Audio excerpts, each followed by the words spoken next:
예, 안녕하십니까? 자, 그러면 지난 시간에 이어서 기판역의 표준시와 물적 범위 등에 대해 살펴보도록 하겠습니다.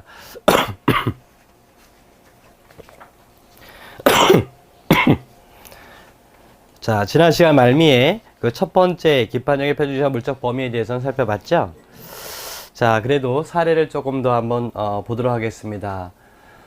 이 첫 번째 기판역의 시적 범위 문제는 뭐 특별한 문제가 아니었어요. 여러분들 기억하시겠지만은 이 상습 절도로 기소됐다면 모르지만 상습 절도로 기소되지 않았다면 기판역이 믿지 않았다. 이것이 포인트가 되었던 그런 내용이 됩니다. 자, 두 번째, 이 자료에는 그 부분이 소개되어 있지 않은데요. 예. 그 이하를 한번 살펴보도록 하겠습니다. 요 사이에 있는 2번입니다. 위 공소 사실에 대해서 법정에서 피고인 갑은 자백하고 있고, 거기 보시게 되면 갑과 을은 합동 절도로, 갑은 상습 절도로 기소됐고요. 반면에 병은, 작물 취득죄로 이렇게 기소됐다는 사건인데, 갑은 자신이 범죄에 대해서 자백을 했고요. 또, 을과 병은 부인하고 있습니다. 이때 제출한 증거가, 첫째가 갑이 경찰 단계에서 작성하여 제출한 자술서가 있고요. 그 다음에 두 번째는 사경이 정에 대한 진술 조서가 있고, 그 다음에 세 번째는 역시 사경이 작성한 무에 대한 진술 조서가 있습니다. 그리고 네 번째는 검사 작성 갑에 대한 피의자 신문 조서입니다. 내용 각각 두 번째는 첫 번째 자술서에는 갑과 을이 합동해서 자동차를 절취했다는 내용이 들어 있었고요. 그 다음에 두 번째는 갑으로부터 피고인 갑과 을이 합동해서 자동차를 절취했다는 말을 들었다는 내용, 전문 진술이 들어 있죠. 그 다음에 세 번째는 갑과 을이 함께 자동차를 절취하는 장면을 목격하였다는 내용입니다. 목격자의 진술이 들어 있고, 그 다음에 마지막 피의자 신문조서의 경우에는 자동차를 병에게 매도할 때 훔친 물건이라는 사실을 병이 병에게 말했다는 그런 내용이 들어 있습니다. 자, 이 각각의 증거에 대해서 피고인 을은 1, 2, 3 증거에 대해서 부동의해 있고요. 반면에 이제 갑은 자술서에 대해서는 내용을 모두 인정했고, 그 다음에 피의자 신문 조서에 대해서도 진술한 대로 기재되어 있다라고 말하게 됩니다. 요 진술한 대로라고 하는 건 성립의 진정을 인정했다는 얘기죠. 자, 그 다음에 그 다음이 이제 아마 자료에 좀 나와 있는 것 같은데요. 검사는 위 진술 조서의 원 진술자인 정과 무를 증인으로 신청했는데 법원이 뭐를 채택했어요. 증인 정은 법정에 출석해서 위 진술 조서는 자신이 진술한 대로 기재되어 있고 내용도 모두 진실이라고 증언하였습니다. 그래서 요 진술이라고 하는 것은 정에 대한 참고인 진술 조서는 전문 진술이 들어있는 거죠. 피고인 갑과 을이 합동해서 자동차를 절취했던 말을 갑이 정에게 했는데 그 말을 전하게 된 거죠. 자, 그 다음에 무에 대한 건데 이 목격자인데요. 무에 대한 소환장이 주소 불명으로 송달이 불능이 돼서 증인 무가 법정에 출석하지 않자 검사는 증인 무에 대한 증인신문 신청을 철회했고, 판사는 무의 주소지 관할 경찰서장에게, 이게 중요하죠, 소재 탐지를 촉탁했는데 회신이 늦어지자 소재 탐지 촉탁을 취소하였습니다.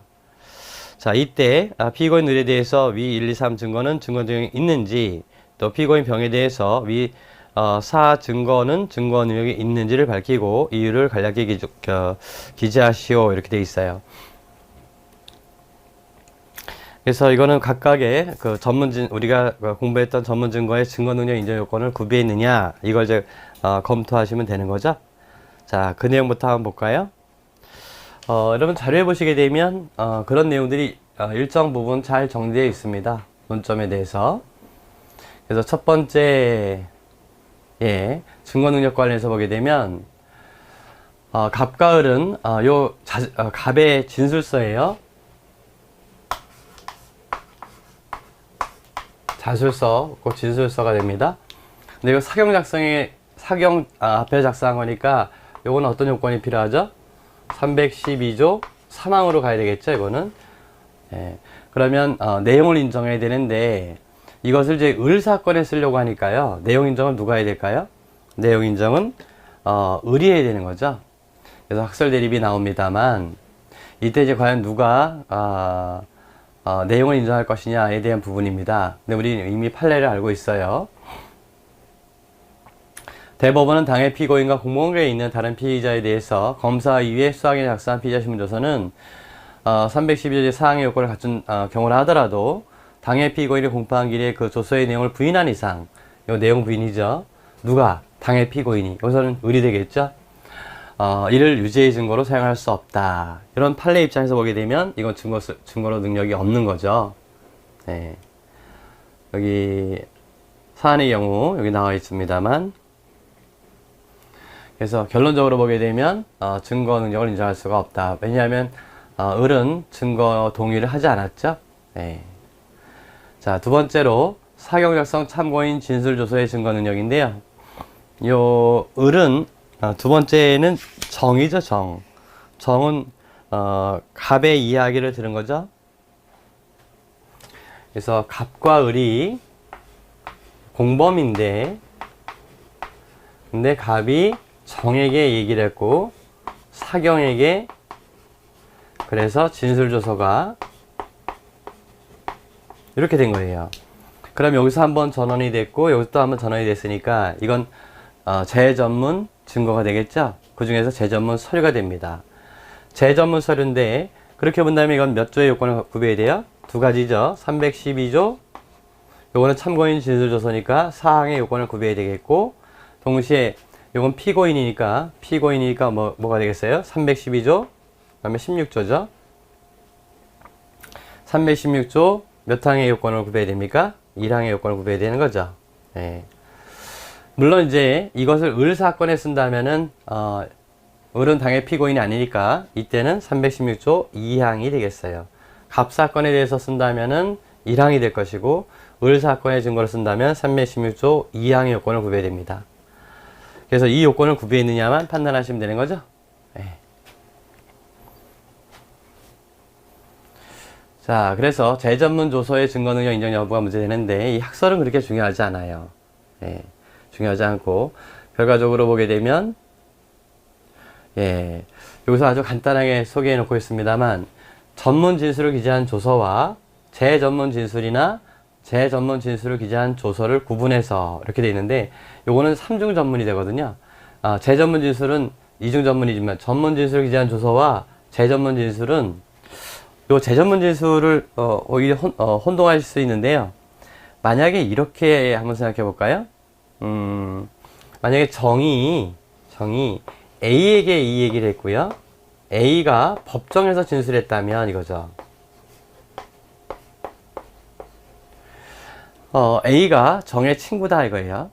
그래서 갑이 정에게 해준 이야기를 정이 A에게 다시 해주고, A가 법정에서 이야기를 했다 이런 얘기입니다. 요거는 똑같이 이중으로 전문됐다는 것은 똑같죠. 진술조서나 법정 진술이나 똑같은데, 우리 판례는 이 부분에 대해서는, 즉 재전문 진술에 대해서는 증거 능력 인정하고 있지 않고, 재전문 서류에 대해서는 증거 능력이 인정돼요. 자, 만약에 얘를 사경이 참고인 조사를 한 다음에 진술 조서를 작성했다면, 이 진술 조서는 어떻게 되겠어요? 이제 3중 전문이 되는 거죠. 재전문 진술이 기재된 서류가 되겠죠. 역시 이것도 인정하지 않습니다. 얘도 증거 능력을 인정하지 않고 얘도 인정하지 않는다. 근데 이거는 인정해주고 있다 이거죠. 이거는 이런 경우에는 이해하시겠죠? 그래서 재전문 진술과 재전문 서류는 구분한다는 그 얘기입니다. 이 얘기가. 그럼 어떤 요건을 구비해야 되느냐? 어떤 요건이냐면 이거는 진술 조서이기 때문에 312조 제4항이고, 을의 입장에서 봤을 때는 정의 진술이 갑이니까요. 피고인이 아닌 자의 진술이 들어있는 것이거든요. 따라서 316조 2항이 되겠어요. 자, 그렇게 본다면 이 경우 참고인 진술서의 증거 능력을 인정할 수 있겠느냐 그 요건인데요. 물론 당연히 진술의 임의성은 인정돼야 됩니다. 네. 그래서 312조 4항의 요건인데 먼저 임의성 요건을 구비해야 되겠고 그 다음에 성립의 진정이 인정돼야 되겠고요. 그 다음에 반대 신문권이 보장되겠고 특신 상태가 인정돼야 되겠죠. 예. 이 사안에서는 다른 내용은 판단할 수가 없죠. 반대 신문권이 보장되어 있느냐 이런 건 없습니다만 일반적으로는 추론할 수가 있습니다. 증인 정의 법정에 출석해서 진술하고 있으니까요. 예, 따라서 1번과 4번의 요건이 성립이 충족된다면 그렇다면 312조 사항의 요건은 구별이 되었다고 봐야 되겠다. 자, 그 다음에 이제 요 316조 2항이 되겠어요. 그래서 이 경우에 1항이냐 2항이냐 문제가 되겠지만 우리 판례는 316조 2항으로 보고 있다. 그죠? 따라서 316조 2항이라고 한다면 그 요건이 뭐죠? 네, 필요성과 특신 상태가 되겠죠? 그래서 원 진술자가 진술할 수 없어야 됩니다. 원 진술자가 진술할 수 없다는 얘기는 누구죠? 예, 이 경우에는 갑이 되겠죠? 원 진술자. 원칙적으로 봤을 때는 갑을, 그죠? 갑의 진술을 들어야 되는데, 의뢰 입장에서 봤을 때는 갑의 진술을 들어야 되는데, 갑이 진술할 수 없어야 된다. 이런 얘기가 되겠어요. 근데 사실은 이 갑과 을이 뭐죠? 공동 피고인 아니에요?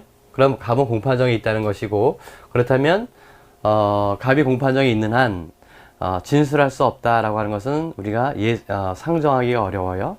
그렇게 본다면 필요성 요건을 구하지 못하기 때문에 결국 이 요건은 구비된다 하더라도 이 요건은 구비됐다고 보기 어려워요. 그래서 사안의 경우 갑은 공판정에 나와 진술하고 있으므로 필요성 요건이 충족되지는 않는다 이런 얘기입니다. 그렇게 본다면 증거 2는 증거 능력을 인정할 수가 없겠다 이런 결론에 이르게 된 겁니다. 재밌죠 여러분들? 네. 그 다음에 증거 그 다음에요.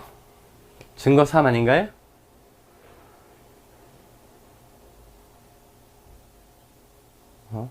잠깐만요. 이게 왜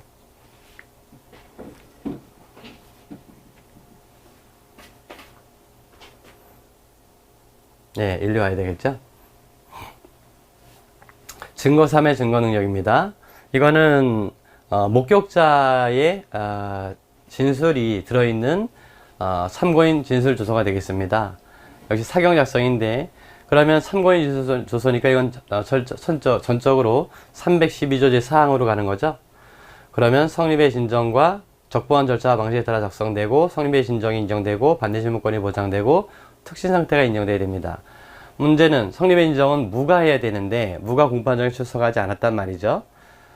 자, 무가 공판에 출석하지 않았기 때문에 성립의 인정을 인정할 수가 없어요. 그렇다면 314조로 넘어가야 되겠죠?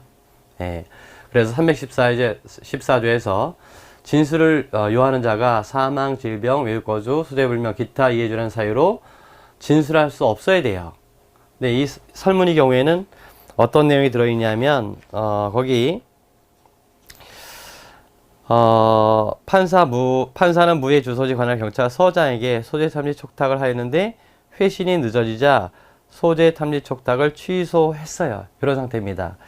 그러면 소재 탐지 촉탁까지 마무리 졌다면 모르지만 소재 탐지 촉탁을 하다가 회신이 늦었다는 이유로 취소하였는데 이것이 진술불능으로 인정될 수 있겠느냐라는 부분이 되겠습니다. 판례는 소환장이 주소 불명 등으로 송달 불능되어 이 대목이죠. 소재 탐지 촉탁까지 해서 소재 수사를 하였음에도 소재를 알 수 없는 경우에 그죠? 그때만 인정해 주는 거죠. 단지 소환장이 주소 불명 등으로 송달 불능되었다거나 소재 탐지 촉탁을 하였으나 회보가 오지 않는 상태인 것만으로 해당되지는 않는다. 그래서 소재 탐지 촉탁까지 해야 돼요. 그렇다면 이 사안의 경우에는 앞서 얘기했던 것처럼 소재 탐지 촉탁을 했지만 회신이 늦자 취소했죠. 그렇게 본다면 이에 준하는 사유로 볼 수는 없겠다. 그렇게 본다면 결국 무에 대한 참고인 진술조서는 증거 능력이 인정되지 않는다. 이런 결론에 이르게 됩니다. 그 다음에 네 번째 증거인데요. 이 네 번째 증거는 갑에 대한 검사학성 피의자 신문조서인데 이거를 병사건에 쓸 수 있겠느냐 이겁니다. 이 피의자 신문조서에는 내가 그 물건을 팔 때 절도한 물건이라는 것을 병에게 얘기했다 이런 얘기죠. 그러니까 이것은 결국 공범자의 그 자백이 들어있는 그러한 피의자 신문조서가 되겠습니다. 그럼 이거 검사학성 피의자 신문조서인데 자신의 피고 사건이 아니라 병의 피고 사건의 증거로 쓰려니까 이거는 312조 1, 2항이 아니라 312조 4항으로 가야 되겠죠. 자, 그 얘기가 되겠습니다. 이럴 때 적용법조는 312조 제4항이 적용된다. 이 판례도 또한 마찬가지죠. 자, 그렇게 본다면 312조 제4항의 경우에는 뭐죠? 성립의 진정이 인정되고 반대 신문권이 보장되고 그 다음에 특신 상태가 인정돼야 되겠죠. 그런데 갑을 증인으로 신문해서 진정 성립을 인정한 사실이 없다. 다른 요건을 충족하지 못했기 때문에 증거 능력이 부정된다. 이 설문의 경우에 보시게 되면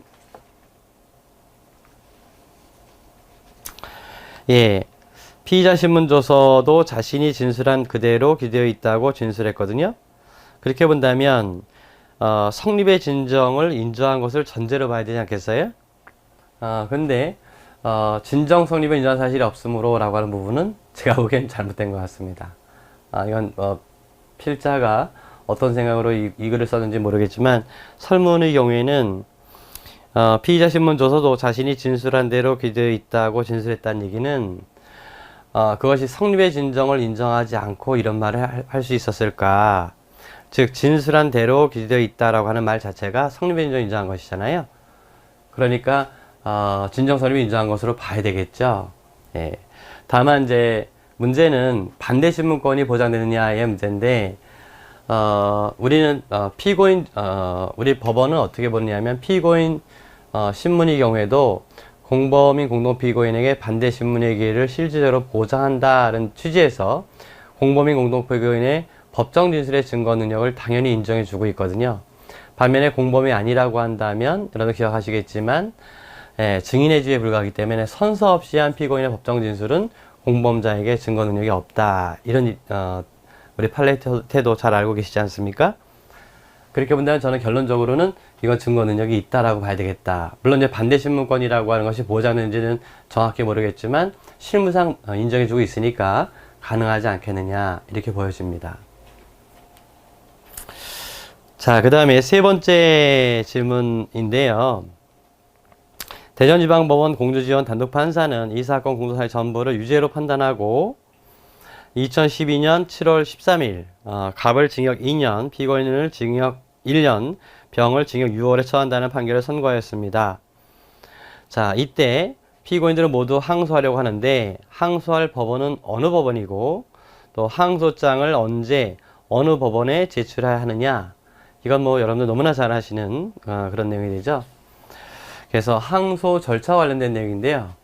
먼저 항소 법원이 어디냐 이건데, 우리가 1심 사건의 경우에는 단독부와 합의부가 있죠. 여러분들 뭐 너무나 잘 아시는 내용입니다. 그래서 단독 판사 사건은 당해지방법원 본원 합의부 관할이 되는, 합의부가 항소 법원이죠. 신고 관할에서. 반면에 합의부 관할이라고 한다면 고등법원이 그 항소심의 관할 법원이 되죠. 예. 이 사건의 경우에 단독 판사가 여기 보시게 되면 설문에서요, 이제 그 내용이 좀 의미가 있었던 건데,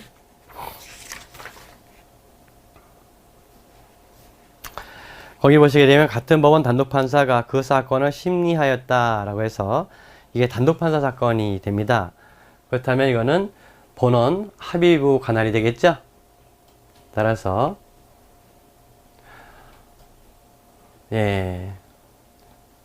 요거는 이제 합의부, 본원 합의부로 가야 될 거고요. 항소장 제출기한 여러분 잘 아실 겁니다. 역시 재판을 선고나 고지한 날로부터 며칠이죠? 7일 이내죠. 7일 이내. 물론 이제 상소 제기 할 때는 물론 이제 공판에 선고된 경우에는 선고한 날로부터 상소의 제기한이 진행되고요. 이때 상소 제기한 초일을 산입하지 않고 그 다음 날부터 계산한다. 이건 뭐 너무나 잘 아시는 내용이 될 겁니다. 그래서 우리 헌법재판소에서 선고 또는 고지한 날로부터 이렇게 되어 있는데요. 이 선고한 날로부터 계산하는 것이 항소권, 즉 우리가 상소권을 침해해서 위헌이 아니냐 이런 헌재 결정이 있었어요. 근데 헌재는 위헌으로 보지 않았습니다. 왜냐하면 선고할 땐 되게 어느 때냐면은 공판정, 즉 피고인이 제정할 때 공판정을 선고하지 않습니까? 예, 그런 이유 때문에 그래요. 항소장 제출법원은 어딘가? 이거는 원심법원이 하는 거죠. 그래서 본원 합의부에 제출한 것이 아니라 원심법원에 제출하면 됩니다. 자, 따라 사안의 경우에 항소법원은 대전지방법원 본원 합의부가 되는 것이고요. 그 다음에 날짜는 2012년 7월 20일까지다 라고 되어 있는데 선고 날짜를 여러분들 한번 보시겠어요? 선고 날짜는 예, 이렇게 날짜 나올 때는 여러분들 의미가 있는 거죠.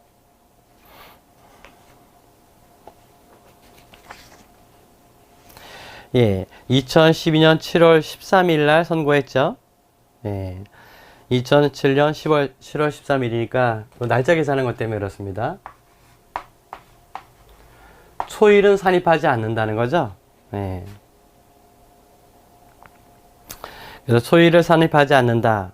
초일을 산입하지 않으니까 14일부터 계산하시면 되죠. 그래서 14, 15, 16, 17, 18, 19, 20일 20일이 7일째가 되는 거죠. 그래서 20일까지 항소장을 원심법원에 즉 대전지방법원 공주시원에 제출하면 되는 거죠. 됐습니다. 자, 아주 재미있었던 사건이고요. 그 다음에 이제 485페이지 오시면은 상소 비상구제 특별 절차 이렇게 되어 있는데요. 자, 그 부분을 이제 공부해 보도록 하겠습니다. 우리가 이제 공판 절차까지 공부하게 되면 이제 나오는 것이 이제 상소 및 비상구제 절차, 특별 절차가 마지막 부분이 되겠죠. 자, 첫 번째로 상소권 회복 사건이 있는데요. 좀 전에 우리가 봤던 것처럼 상소라고 하는 것은 판결이 선고나 고유된 날로부터 7일 이내에 하도록 되어 있지 않습니까? 그런데 그 기간 도가에 책임질 수 없는 사유가 있다면 그 책임질 수 없는 사유를 소명해서 상소권을 회복받을 수가 있죠. 이런 제도가 되겠습니다. 자,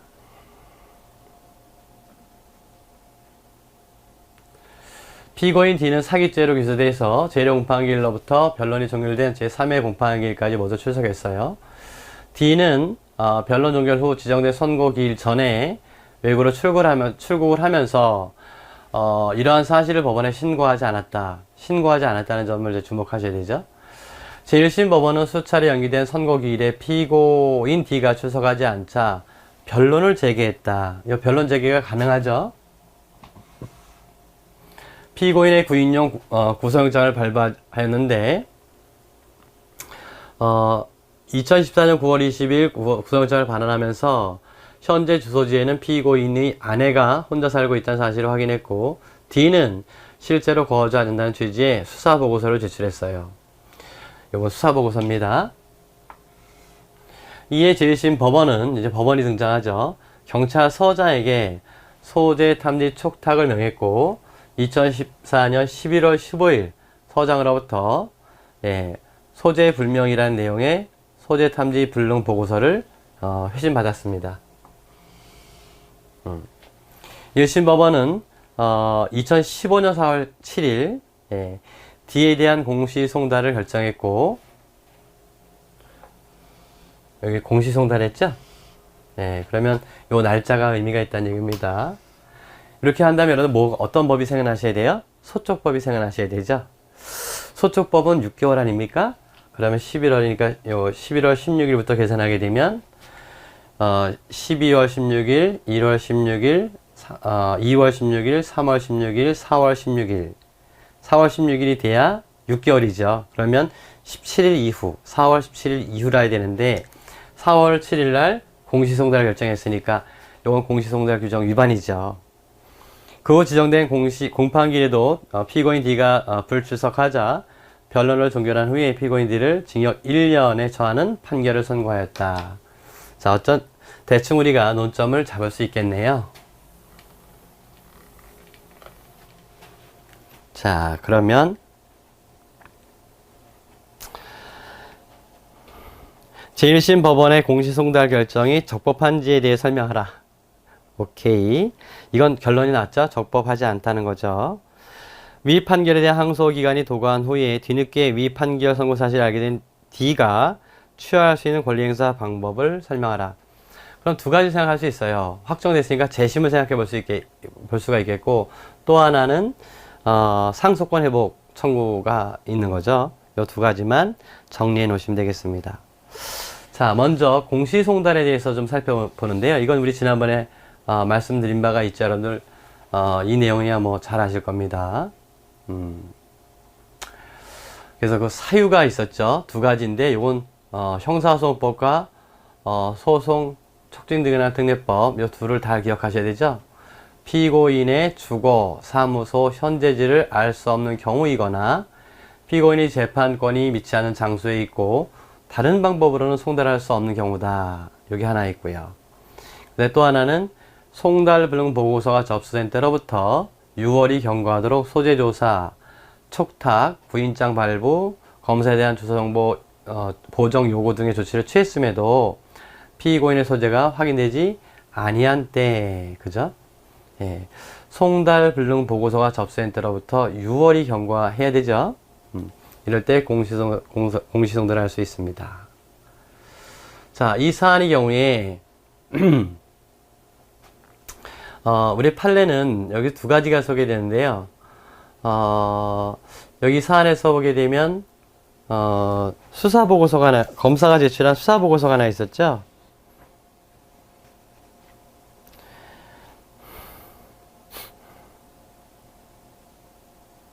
예.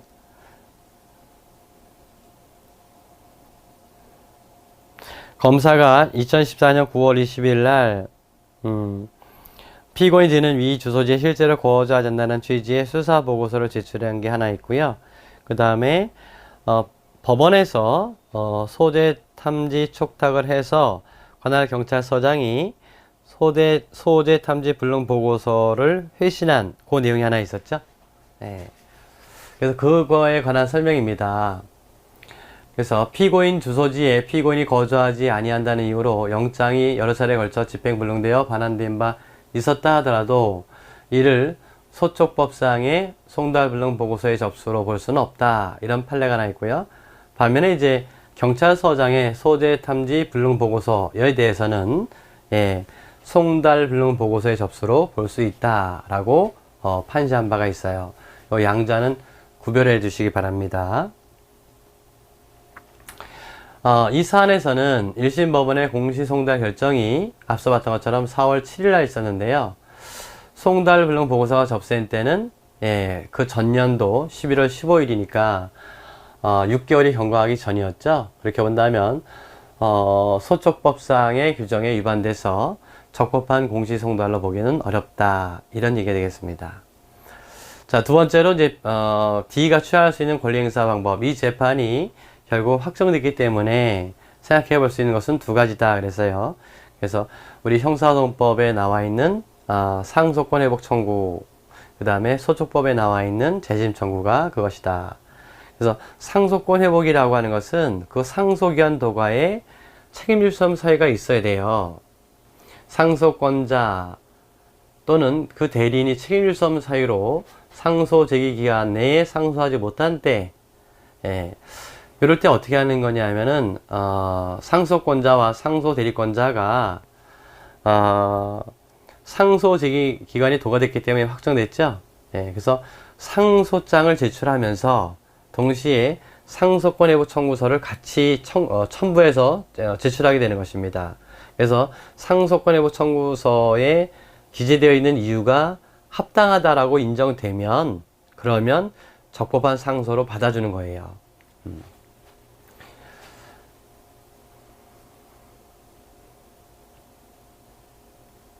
그래서 여기 보시는 것처럼 상소 제기기간 내에 상소를 제기하는 방법을 취하여야 한다. 상소권 회복 청구는 상소를 청구하고, 그죠? 상소를 청구하면서 상소권 회복 청구를 같이 하는 그런 방식이 됩니다. 예, 청구 사연이 이미 봤던 것처럼 책임질 수 없는 사유라라고 하는 건데, 이거는 뭐죠? 본인에게 고의나 과실에 없다. 즉, 상소 기간 도가에 고의 또는 과실이 인정되지 아니한다. 이런 얘기입니다.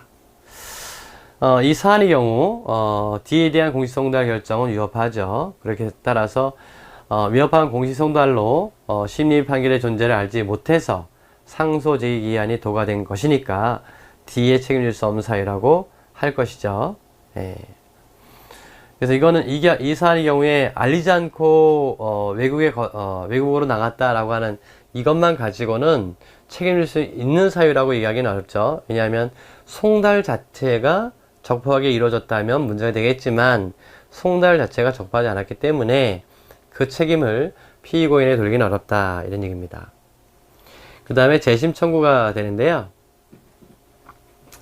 예, 유죄 판결을 받고 판결이 확정된 자가 역시 책임질 수 없는 사유로 공판 절차에 참석할 수 없었던 경우 형사노법 424조 재심 청구권자는 판결이 있었던 사실을 안 날로부터 14일 또 책임질 수 없는 사유로 14일 이내에 재심 청구하지 못한 경우에는 그 사유가 없어진 날로부터 14일 이내에 즉 안날 또는 소멸된 날로부터 14일 이내에 재심을 청구할 수 있다는 규정이 됩니다.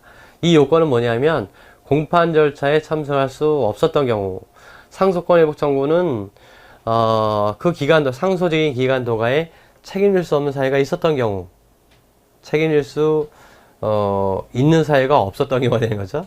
책임질 수 있는 사유가 없었다면 책임질 수 없는 사유로 상소기간이 도가됐다면 또는 책임질 수 없는 사유로 공판 절차에 참석할 수 없었다면 이런 얘기예요. 이 양자를 구별하시면 되겠죠. 사안에서 피고인 D의 불출석에도 불구하고 1심 판결한 것은 소촉법 23조에 따른 권속재판에 해당되는 것인데 앞서 봤던 것처럼 제대로 된 송달이 안 됐던 거죠. 그렇게 온다면 재심 청구도 가능하겠다. 그러니까 병의 일자에서 봤을 때는 상소권 회복 청구를 할 수도 있겠고 아니면 재심도 청구할 수 있겠다. 이런 얘기가 되겠습니다. 자, 그 정도만 봐주시면 되겠죠, 여러분들? 자, 그 다음에 항소이유서 제출인데요. 우리가 절차로 잠깐만 본다면 1심 판결이 이건데 원심 법원에서 1심 판결을 선고했어요. 그럼 선고하게 되면 이것이 선고 또는 송달 되겠죠? 선고 또는 고지 되겠죠? 네. 그때부터 뭐죠? 상소를 제기해야 돼요. 네. 요 날로부터 상소를 즉 항소장을 제출해야 됩니다. 근데 요 언제 제출했냐면 요 원심 법원에 제출하는 거죠. 항소장은 이때로부터 항소장을 제출하게 되죠. 그러면 원심 법원이 어떻게 하죠? 심사한 다음에 항소 법원으로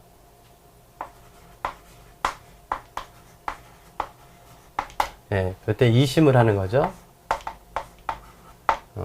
그러면 항소 법원은 항소인과 피항소인이 되겠죠.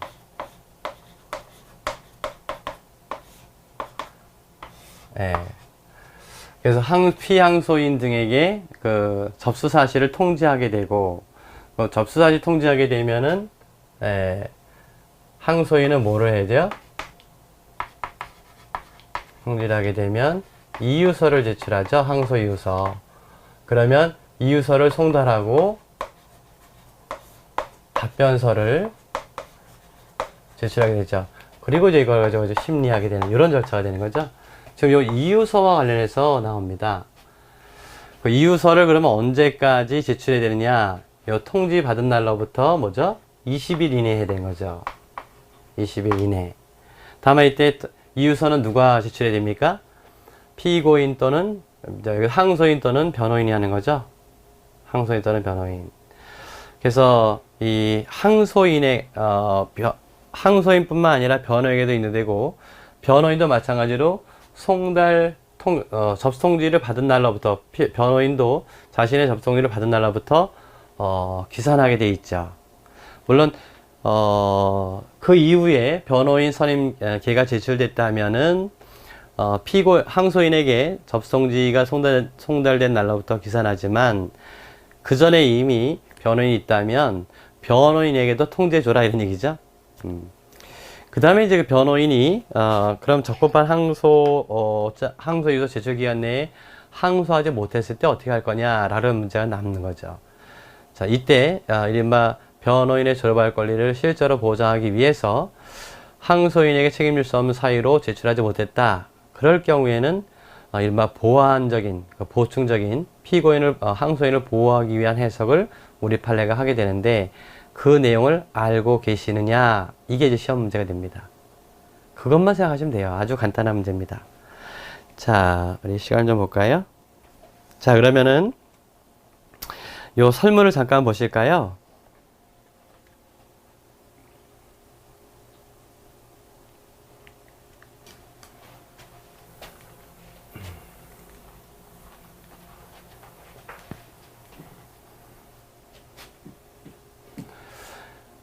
예, 갑은 제1심법원에서 불구 상태에서 재판을 받다가 2013년 1월 16일 징역 8월을 선고받았어요. 이에 피고인 갑만이 제1심법원에 항소장을 제출했다. 날짜만 잠깐 본다면은 2013년 1월 16일이 되겠고요. 그 다음에 2013년 1월 22일이니까 항소 제기 기간은 준수했어야 안 했어요? 준수했죠?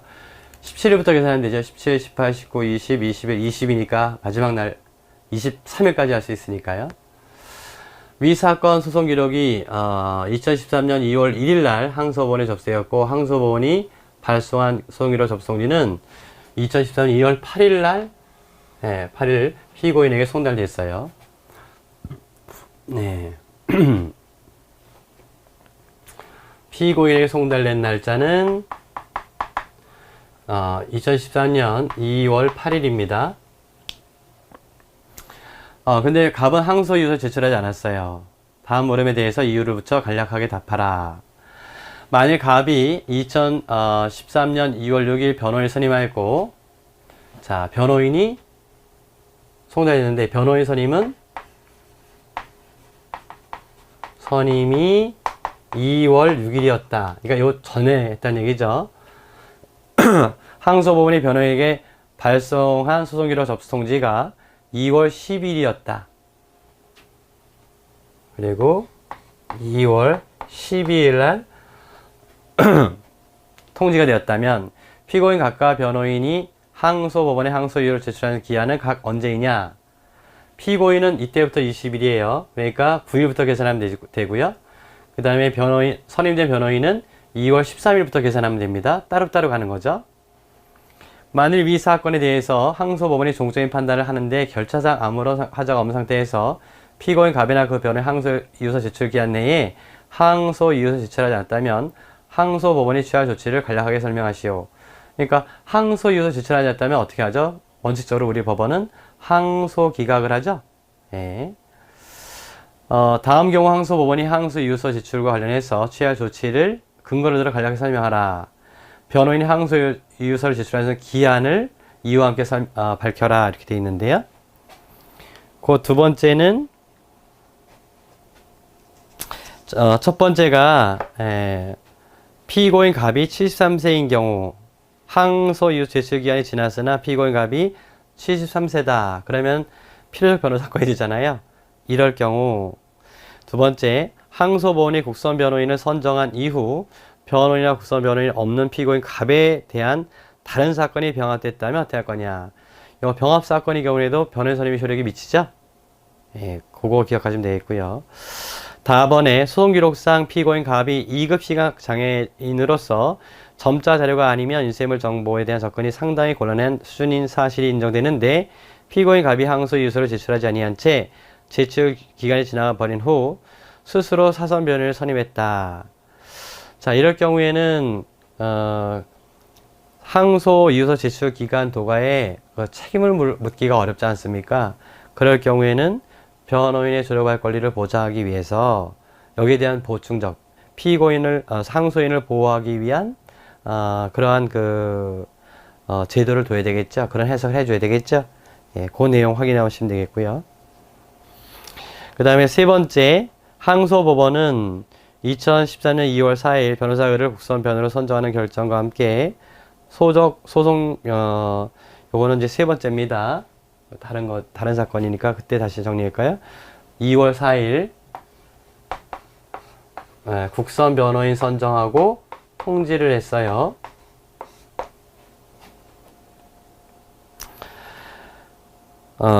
다음 위 각 서류가 송달되었다. 근데 변호사 을이 항소 이유서를 제출하지 아니한 상태에서 2월 18일 교통사고를 당했어요. 이분이 2월 18일 교통사고를 당했다 이거죠.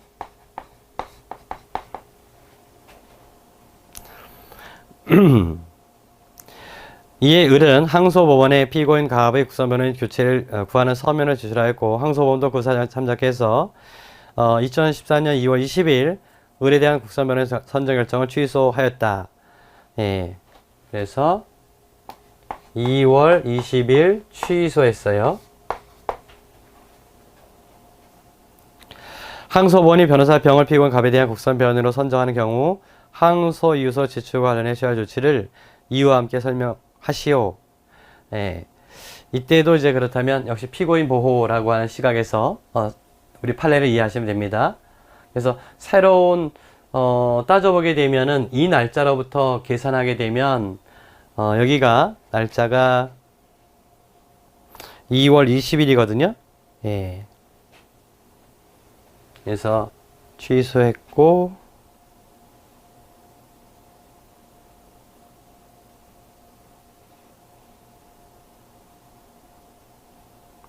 그 날짜는 정확히 안 나와 있죠. 어쨌든 2월 20일 이후라고 해서 새로운 국선 변호인이 선정이 됐다 이거죠.